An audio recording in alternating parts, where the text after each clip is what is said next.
Mesdames, Mesdemoiselles, Messieurs, chers téléspectateurs, bienvenue à notre émission.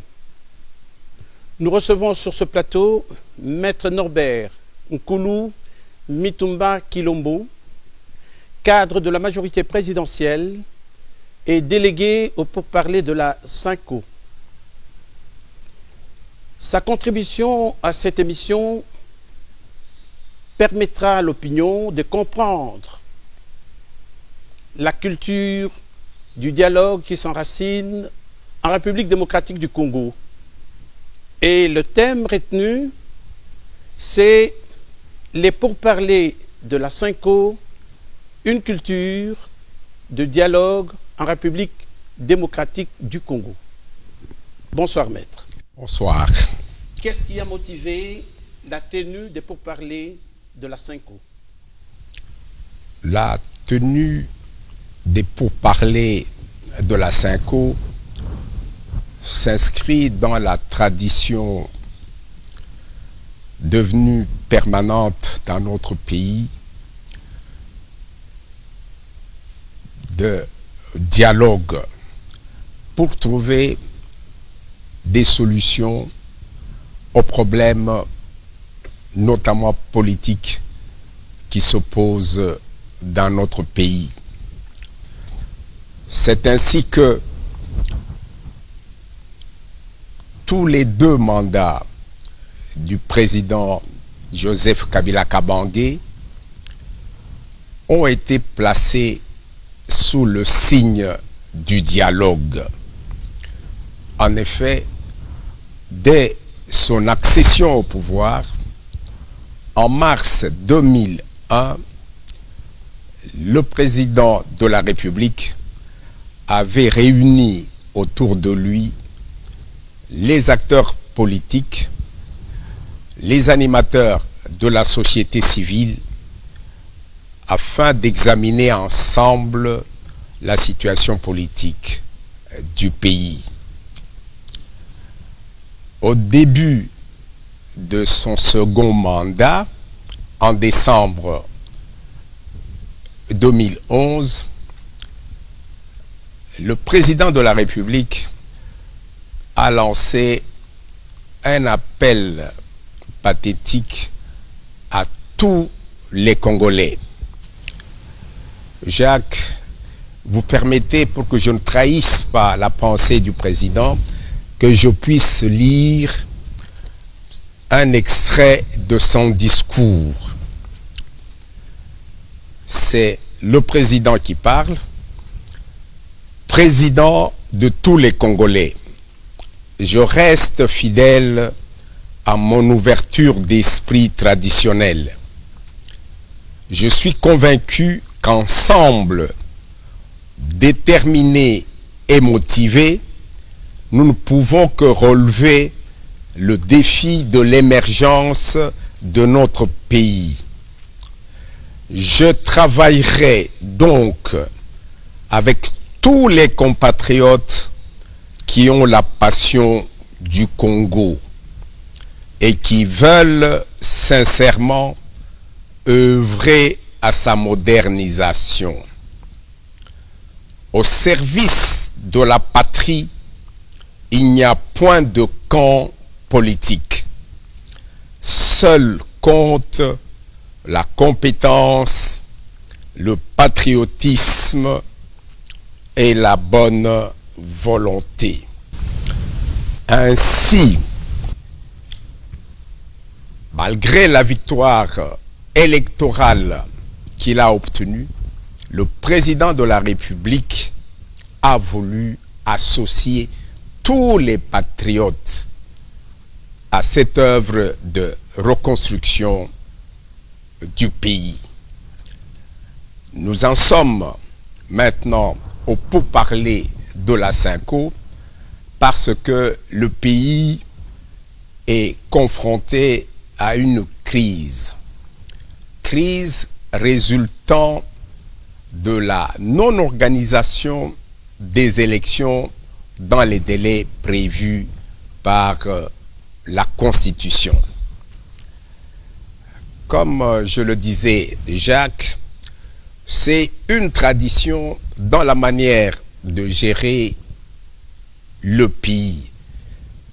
Tradition animée qui conduit chaque fois le président de la République à lancer des initiatives pour que le dialogue se noue entre les Congolais. Rappelez-vous qu'en 2013, le président de la République a pris l'initiative d'organiser les concertations nationales où tous les acteurs, aussi bien de la scène politique que de la scène qui relève de la société civile, ont été invités. Et à l'issue de concertations nationales, un gouvernement dit de cohésion nationale avait été établi. Effectivement, une partie de l'opposition politique qui avait répondu à la demande du chef de l'État est entrée dans le gouvernement. Opposition politique ainsi que les éléments de la société civile. À l'approche des échéances électorales, le président de la République a organisé les consultations présidentielles où tous les acteurs politiques, les acteurs de la société civile avaient été invités. Et quel a été l'objet principal des consultations présidentielles? C'était ensemble trouver la meilleure façon d'organiser les élections. Que ces élections se déroulent dans un climat apaisé, non conflictuel, afin que vive la démocratie.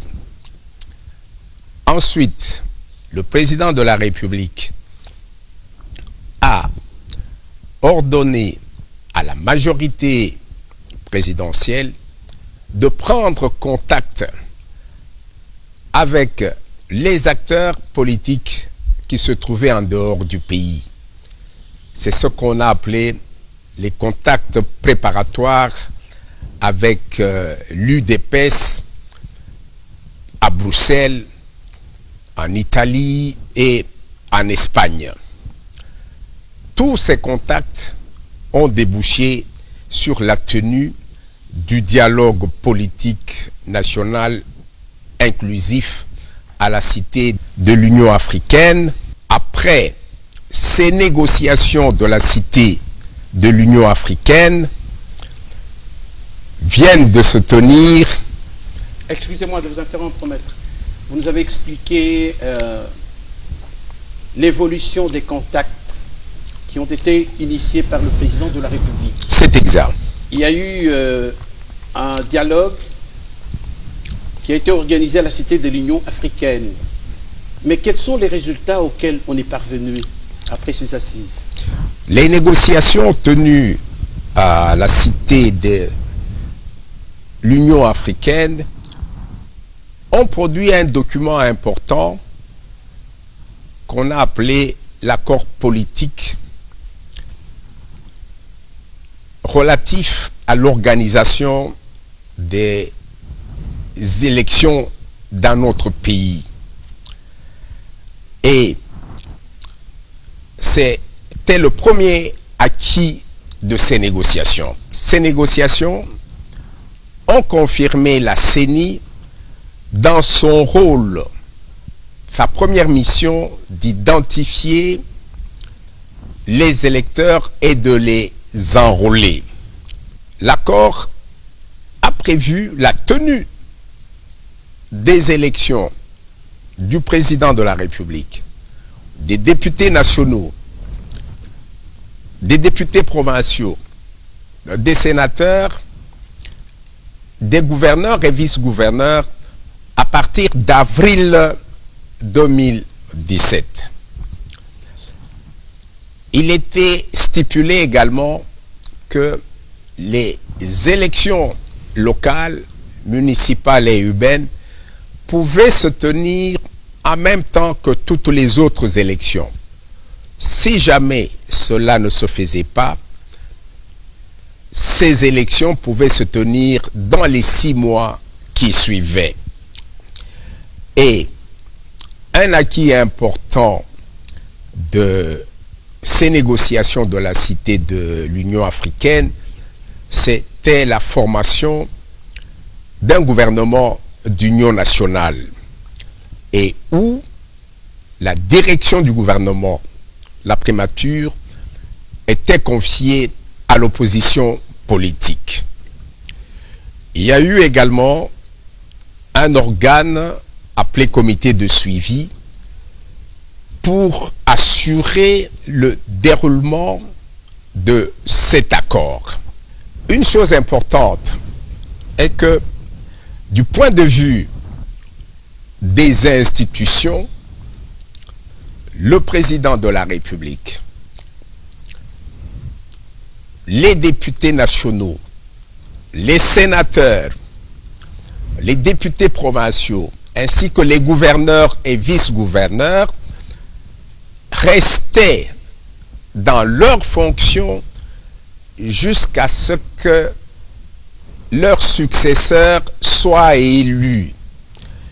Et les négociations de la Cité de l'Union africaine ont donc confirmé les dispositions constitutionnelles en ce qui concerne les institutions dont les animateurs sont élus. Et pourquoi alors l'organisation des pourparlers de la CENCO? Oui, comme vous le savez, Jacques, les négociations de la Cité de l'Union africaine n'avaient pas réuni toute la classe politique, n'avaient pas réuni toute la société civile ou les représentants des forces vives. Donc, il y avait une faiblesse qui marquait l'accord de la Cité de l'Union africaine. L'inclusivité n'était pas suffisante, d'où, conformément à la tradition, conformément à sa pratique politique, le président de la République a estimé confier la mission de bons offices à la CENCO pour attirer, pour appeler les acteurs politiques et ceux de la société civile qui n'avaient pas pris part aux négociations de la Cité de l'Union africaine. Et qu'est-ce qui ressort maintenant de l'accord signé le 31 décembre 2016 en ce qui concerne les principes directeurs? Oui. Cet accord a été laborieux et d'abord face à la question de l'inclusivité. Les négociations se sont donc déroulées entre ceux qui avaient signé l'accord de la Cité de l'Union africaine et les non-signataires. Du côté des signataires, vous retrouvez la majorité présidentielle, l'opposition politique, l'opposition républicaine et des éléments de la société civile. Et du côté des non-signataires, vous retrouvez le rassemblement, un regroupement politique qui comprend l'UDPS, le G7, l'alternance pour la République, la dynamique de l'opposition et des éléments de la société civile, ainsi que le Front pour le respect de la Constitution. Ainsi, du point de vue des délégués pour parler de la SYNCO, l'inclusivité a été réalisée. La faiblesse initiale qui marquait l'accord de la Cité de l'Union africaine a été ainsi corrigée. En ce qui concerne les principes directeurs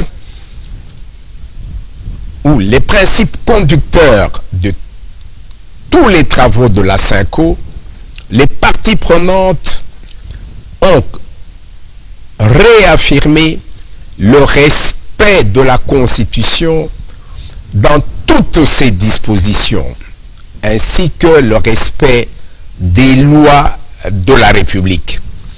Cette affirmation, Jacques, n'est pas un hasard. C'est ce que dit effectivement l'article 62 de la Constitution. Cet article stipule que tous les Congolais, toutes les institutions doivent respecter la Constitution et conformer leur comportement aux lois de la République. Un deuxième principe directeur, c'est le respect des institutions de la République. Ce principe est marqué au chapitre 2 de l'accord de la SYNCO. Un troisième principe était que les décisions devaient se prendre par consensus. Ainsi, toutes les dispositions que vous retrouvez dans l'accord de la SYNCO ont été adoptées par consensus. Cela est important parce que la question du consensus va rejaillir sur le choix du président du Conseil national de suivi de l'accord. Autrement dit, la désignation et l'acceptation de l'ancien Premier ministre Tshisekedi, président du Conseil des sages du rassemblement, cette désignation a été acceptée de façon consensuelle au regard de la personne qui assumait les fonctions de président du Conseil des sages du rassemblement. J'y reviendrai plus tard. Ainsi donc, le dernier principe qui est affirmé par l'accord, c'est l'exécution de bonne foi. Donc, toutes les parties prenantes se sont engagées à exécuter l'accord de bonne foi. Voilà, Jacques, les quelques principes qui ont guidé nos travaux et qui continuent à guider nos travaux au niveau de la SYNCO. Mais maître, l'opposition impute à la majorité présidentielle le blocage de la mise en œuvre de l'accord. Quelle est votre réaction? Non, c'est une accusation qui ne se justifie pas. Cette allégation n'a pas de fondement. En effet, Jacques, avant de répondre à cette préoccupation, voyons d'abord quels sont les résultats de négociations engagées au niveau de la SYNCO. Ces négociations ont débouché sur la signature d'un accord politique important, dénommé accord politique global et inclusif. Accord politique global et inclusif. Cet accord a réaffirmé le principe de la refonte totale du fichier électoral, travail que la CENI avait déjà engagé. On a réaffirmé l'organisation des élections en une séquence, comme cela avait été affirmé à la Cité de l'Union africaine. Et le principe d'une structure pour assurer le suivi de l'accord a été accepté. On a affirmé également la nécessité d'établir un gouvernement d'union nationale où toutes les forces politiques et sociales se retrouveraient pour mener à bonne fin le processus électoral. Je reviens à cette allégation qui n'est pas du tout justifiée, qui prétend que la majorité présidentielle bloquerait les négociations de la CENCO. Cela n'est pas conforme à la vérité et à la réalité. Pourquoi? Sans sous-estimer l'engagement, la détermination des parties prenantes à ces négociations, c'est surtout en raison des concessions que la majorité présidentielle a faites dans le cadre de ces négociations. Ce sont ces concessions qui ont permis la signature de l'accord global. Et quelles sont ces concessions? La première concession, sur base de l'accord de la Cité de l'Union africaine, il était dit que les partis politiques, les organisations de la société civile qui n'avaient pas pris part à ces négociations pouvaient y adhérer. Mais pour ne pas bloquer le démarrage justement des négociations de la CENCO,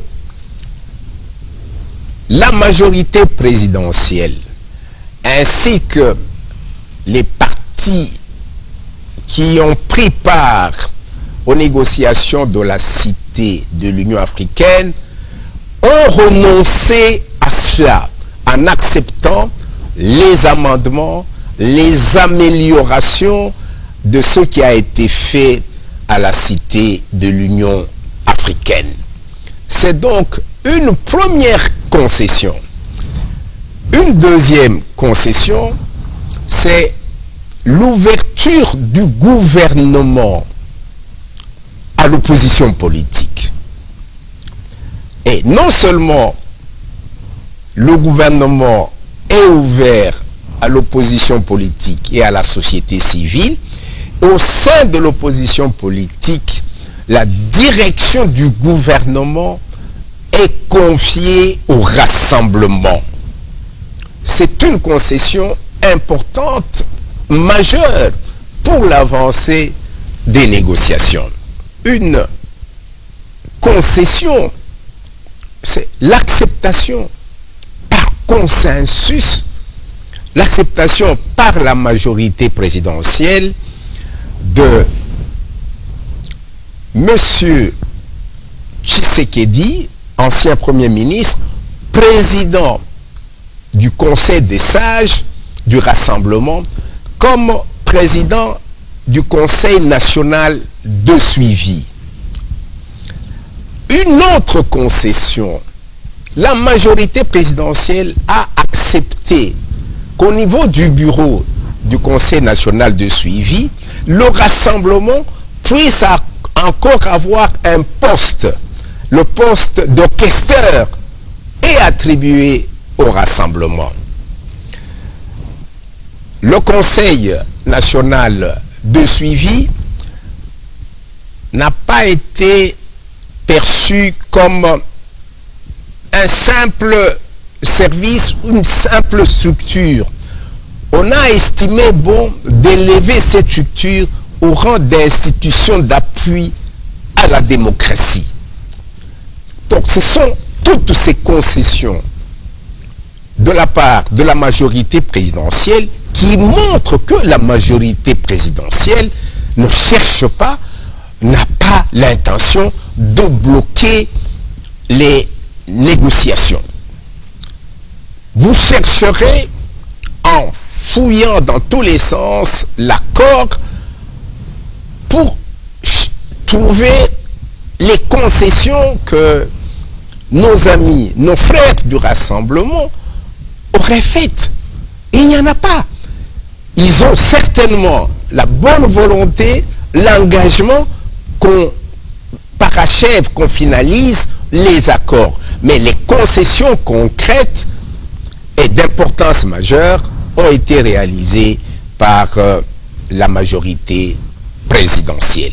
C'est cela qui a permis la signature de l'accord global et inclusif du centre interdiocésain. Mais oui, Jacques. Cet accord-là, parce que vous insistez beaucoup sur l'accord du 31 décembre 2016, cet accord est lié aux modalités pratiques de pourparlers et de plutôt des arrangements particuliers. Mais est-ce que vous pouvez expliciter cela pour que nos téléspectateurs puissent bien pénétrer votre pensée? Merci Jacques pour cette question.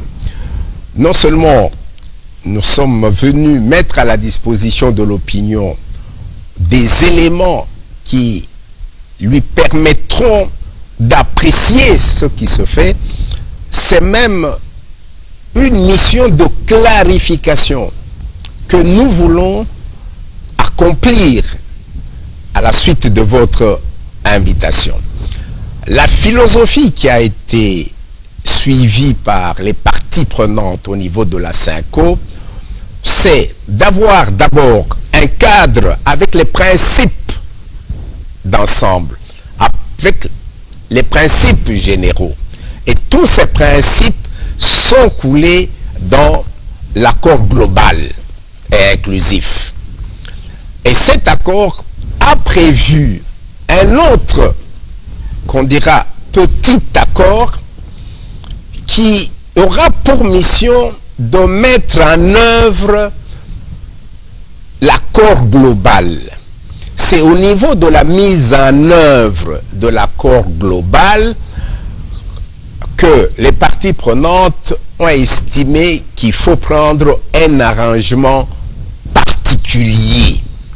C'est cet arrangement particulier qui va arrêter, déterminer les modalités pratiques en vue de réaliser les principes qui sont coulés dans l'accord global. Et quelles sont les questions qui seront traitées? Oui. Strictement au terme de l'accord global, c'est la mise en œuvre de trois principes essentiels.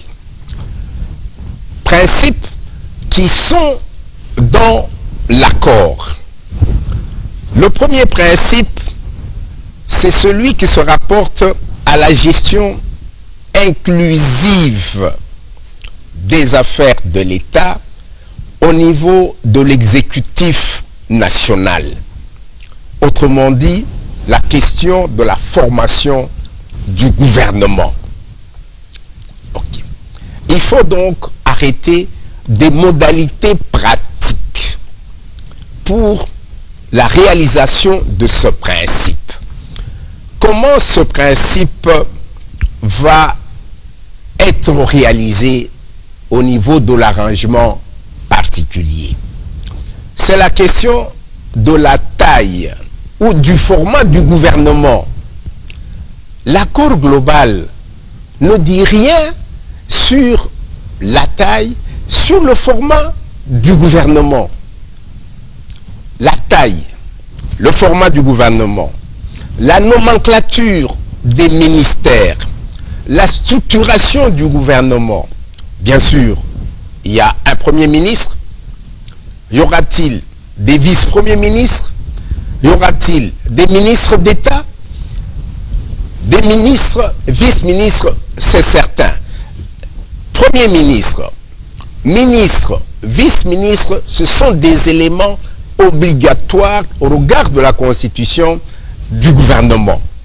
Mais il y a les éléments vice-premier ministre, ministre d'État, ministre délégué, c'est laissé à l'appréciation de ceux qui constituent le gouvernement. Ces questions donc, taille, nomenclature, structuration du gouvernement, répartition des ministères, ne sont pas dans l'accord. Ces matières seront traitées, examinées dans l'arrangement particulier. C'est la mise en œuvre du principe de la gestion inclusive adopté dans les négociations de la CINCO. Un deuxième principe qu'énonce l'accord, c'est que le Premier ministre aura la plénitude de ses prérogatives constitutionnelles. Nous aurons donc un Premier ministre qui a mandat d'assumer ses prérogatives constitutionnelles sans aucune restriction. Un troisième principe, c'est le Premier ministre sera présenté par l'opposition politique Rassemblement. Et ce Premier ministre qui est présenté par le Rassemblement sera nommé par le président de la République, conformément à l'article 78 de la Constitution. Maintenant, nous sommes en train de chercher à déterminer les modalités pratiques concernant la mise en œuvre de ce troisième principe. Jacques, oui, c'est pour être plus complet. Dans l'accord, on indique ces trois principes. Maître, excusez-moi de vous interrompre. Oui. Mais la désignation du Premier ministre n'est pas perçue de la même manière. Est-ce que vous pouvez y revenir, donner plus... Précisément, c'est ce que je suis en train d'expliquer. Dans ce chapitre, au sein de l'accord, il y a 5 paragraphes. Le premier paragraphe porte sur la gestion inclusive du gouvernement central. Le deuxième paragraphe, c'est celui qui affirme que le Premier ministre exercera la plénitude de ses prérogatives. Le troisième paragraphe, c'est celui qui dit que le Premier ministre sera présenté par le Rassemblement. Le quatrième paragraphe dit les modalités pratiques pour la mise en œuvre de ces trois principes seront déterminées par l'arrangement particulier. Et l'arrangement particulier fera partie intégrante de l'accord. Donc, à ce stade-ci, nous sommes au niveau d'arrêter, de déterminer les modalités concrètes pour qu'on arrive à la nomination du Premier ministre. Et le cinquième paragraphe dit la mission principale du gouvernement, c'est d'organiser les élections. Voilà les 5 paragraphes qui sont dans l'accord. Mais dans cet accord, vous ne trouvez pas le nombre des ministères. On ne trouve pas la répartition des ministères entre les différentes composantes. Ce sont des matières qui seront justement traitées dans l'arrangement particulier. Effectivement, nos amis du rassemblement disent qu'ils ne peuvent proposer qu'un candidat. Mais en réalité, lorsque nous disons que le Premier ministre sera présenté, c'est en fait le candidat. Il ne sera Premier ministre qu'après la signature de l'ordonnance du chef de l'État. La thèse donc du rassemblement, c'est présenter un candidat. La majorité présidentielle avait mis la barre très haut, 10 candidats, 7, 5, et à ce moment-là, les évêques qui suivaient cet échange entre le rassemblement et la majorité présidentielle ont suggéré au rassemblement de présenter 3 candidats. La proposition de présenter 3 candidats provient des évêques. La majorité présidentielle ne s'oppose pas. Elle accepte la proposition des évêques, de sorte que la balle se trouve dans le camp du rassemblement. Si les évêques qui conduisent les négociations ont suggéré au rassemblement de présenter 3 noms, mais pourquoi le rassemblement ne choisit pas en son sein 3 noms seulement, pour que le chef de l'État puisse exercer sa prérogative de nommer le Premier ministre? En fait, présenter un seul nom, cela signifie que c'est le rassemblement qui nomme. Non. Ensuite, c'est ce qui est important, la modalité pratique que nous recherchons, mais se fonde sur le paragraphe 4 de l'accord. Ce n'est pas une invention de la majorité présidentielle.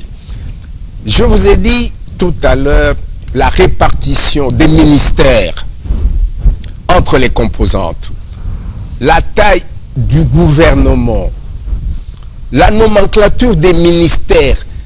Tout cela n'est pas dans l'accord.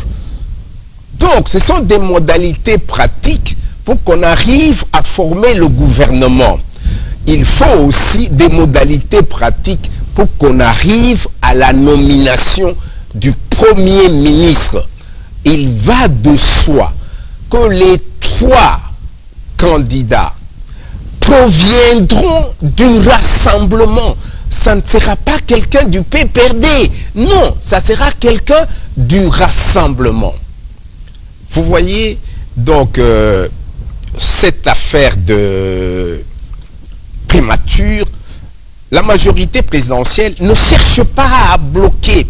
Elle a fait, elle qui détient la majorité parlementaire, elle a fait une concession importante de confier la direction du gouvernement à quelqu'un du rassemblement. Au rassemblement de faire aussi cette concession. Et puisqu'on est sur les modalités pratiques, le président de la République, en recevant les évêques, a précisé la modalité pratique. 1. Que le rassemblement désigne son président du Conseil des sages, et le président du Conseil des sages lui apportera la liste de 3 noms. Ça sera un contact direct entre le président du Conseil des sages du rassemblement et le président de la République pour que cette question soit vidée. Oui. Est-ce que nous pouvons aborder un autre aspect dont on parle souvent, le glissement? Qu'est-ce que vous en dites? Oui, Jacques. Pendant un temps, cette théorie du glissement mise en relief. Mais maintenant, au jour d'aujourd'hui, et c'est ça les acquis et des négociations de la Cité de l'Union africaine et des négociations de la CINCO, c'est que maintenant les acteurs politiques et les acteurs sociaux font tous la même lecture des dispositions constitutionnelles. Article 70, alinéa 2, article 103, alinéa 2, article 105, alinéa 2, qui disent que les animateurs, le président de la République, les sénateurs, les députés nationaux, les députés provinciaux, restent en fonction jusqu'à l'installation effective de ceux qui seront élus pour les remplacer. À ce moment-là, cette théorie du glissement est balayée parce que, Jacques, les députés de l'opposition, les sénateurs de l'opposition, députés de l'opposition, aussi bien au niveau national qu'au niveau provincial, tous restent dans les institutions. Et ce maintien dans les institutions est conforme aux dispositions constitutionnelles. Bien, en dehors de cela, je voudrais revenir sur une autre institution d'appui à la démocratie, c'est la CENI. La CENI poursuit sans désemparer l'enrôlement des électeurs et elle vient de réaliser des performances malgré les difficultés rencontrées. Et c'est un travail qui est apprécié. Je voudrais savoir maintenant si par rapport aux arrangements particuliers, il y a des dispositions qu'on a prévues en ce qui concerne le fonctionnement de la CENI. Est-ce que ça sera un remodelage ou une refonte partielle de cette structure? La CENI, à ce jour, continue à abattre un travail impressionnant. Et le premier travail pour la CENI, c'est justement l'identification et l'enrôlement des électeurs. Ce travail avance plutôt bien parce que bientôt on va atteindre le cap de 15 millions d'électeurs enrôlés.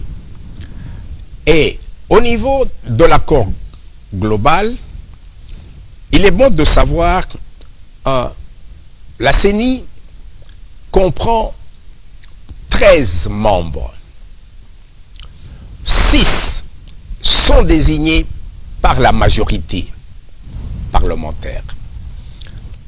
4 sont désignés par l'opposition politique. Et 3 sont désignés par la société civile. Au niveau de l'accord, faculté est reconnue aux différentes composantes éventuellement de désigner d'autres délégués, mais conformément à la loi qui organise la CENI. C'est une faculté qui a été reconnue aux composantes qui envoient leurs délégués à la CENI. Bien, je crois que pour le moment, nous tendons vers la fin de cette émission, mais je voudrais revenir sur l'extrait du discours du président de la République que vous avez évoqué au début de cette émission. Le président de la République, Joseph Kabila Kabange, prône souvent la paix, la cohésion, le dialogue pour l'intérêt supérieur de la nation comme voie de la sagesse. Quelle est votre réaction par rapport à ce message? Oui, Jacques, je vais réagir à cette question, mais pour revenir à la question des modalités, effectivement, l'opinion semble dire, mais pourquoi cette question de liste? Cela n'a pas été prévu dans l'accord. L'accord, comme je l'ai dit, a prévu les principes. les modalités de mise en œuvre de ces principes, c'est l'objet de l'arrangement particulier.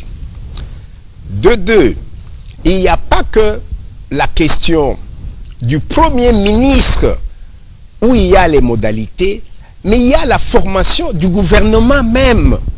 Les modalités pratiques pour qu'on arrive à dire qu'il y aura 55, 40 ministres, c'est dans l'arrangement particulier. Il y a ensuite le Conseil national de suivi. 28 membres, 6 membres au bureau. La répartition aux composantes de ces membres, ce n'est pas dans l'accord. Ça sera l'objet de l'arrangement particulier. Donc, il y a la formation du gouvernement, la désignation, la nomination du Premier ministre, la mise en place du Conseil national de suivi de l'accord. Ça sera dans l'arrangement particulier. Et à cela, on a ajouté le chronogramme de ce qui a été fait pour qu'on arrive à la réalisation, à la mise en œuvre de l'accord. Ça sera dans l'arrangement particulier. Et toujours au niveau de l'arrangement particulier, Jacques, vous pouvez lire de la première ligne à la dernière ligne l'accord global. On ne parle pas du profil du Premier ministre, profil des ministres, profil des membres du Conseil national. Mais cette question a été examinée à la SYNCO et cette question a obtenu un consensus des parties prenantes. Il n'est donc pas dit que dans l'arrangement, on reprend ce qui est dans l'accord. Non, l'arrangement vient enrichir l'accord dans ses aspects pratiques de mise en œuvre. C'est ainsi, Jacques, toujours au niveau du Conseil national, dans l'accord, effectivement, on a mis président du Conseil des sages. Les 3 vice-présidents, l'un proviendra de la majorité présidentielle. Le deuxième, de l'opposition politique signataire de l'accord de la Cité de l'Union africaine. Le troisième proviendra du Front pour le respect de la Constitution, le MLC et ses alliés. Ces 3 vice-présidents, auxquels il faut ajouter le rapporteur, qui viendra de la société civile, et le questeur, qui viendra du rassemblement, on n'a pas mis leurs fonctions, on ne les connaît pas au moment où on signe l'accord. On ne les connaît pas. Ben, par contre, on identifie le président du Conseil national de suivi. C'est feu le président Tshisekedi, parce qu'on a mis sa fonction de sorte que cette question a obtenu le consensus sur la personne du président du Conseil national de suivi. Je reviens maintenant à votre question. Si vous pouvez me rappeler. Je disais tout à l'heure que pour l'intérêt supérieur de la nation, le président de la République prône la paix, la cohésion, le dialogue comme voie de la sagesse. C'était ça la question, je demandais votre réaction. Oui, effectivement, le dialogue est une pratique consacrée par le chef de l'État face aux problèmes majeurs, importants de notre pays. Et le chef a pris plusieurs initiatives pour que les solutions soient trouvées dans le cadre d'un dialogue. Ainsi, le président de la République, Joseph Kabila, c'est un homme de paix, un homme de dialogue et de concorde. Il est disposé à travailler avec tous les Congolais, quel que soit leur parti politique, pourvu que ce soit des patriotes. Il l'a dit dans son discours d'investiture. Et au nom de la paix, justement, la majorité présidentielle a accepté une concession majeure. Messieurs du Rassemblement, prenez la direction du gouvernement, prenez la primature pour qu'ensemble, nous puissions réaliser les élections dans la paix, dans la concorde et dans l'harmonie. La question ou la querelle des postes ministériels ne devrait pas nous bloquer pour qu'on arrive à finaliser l'arrangement particulier. Parce que tous ceux qui viendront dans les institutions qui seront formées à l'issue des négociations sont tous des Congolais, pourvu que ce soit des patriotes. Mais nous avons foi dans la détermination, dans l'engagement des acteurs politiques et sociaux, et nous pensons qu'avec la bénédiction et la sagesse de la Synco, nous arriverons à signer l'arrangement particulier. C'est sur cette note positive que nous clôturons cette émission. Nous remercions sincèrement Maître Nkoulou pour sa contribution et nous jetons aussi des fleurs à l'équipe technique de la RTNC qui nous a tenu compagnie durant cette émission de grande importance qui vous a permis de découvrir la culture du dialogue qui s'enracine en République démocratique du Congo, et à la prochaine.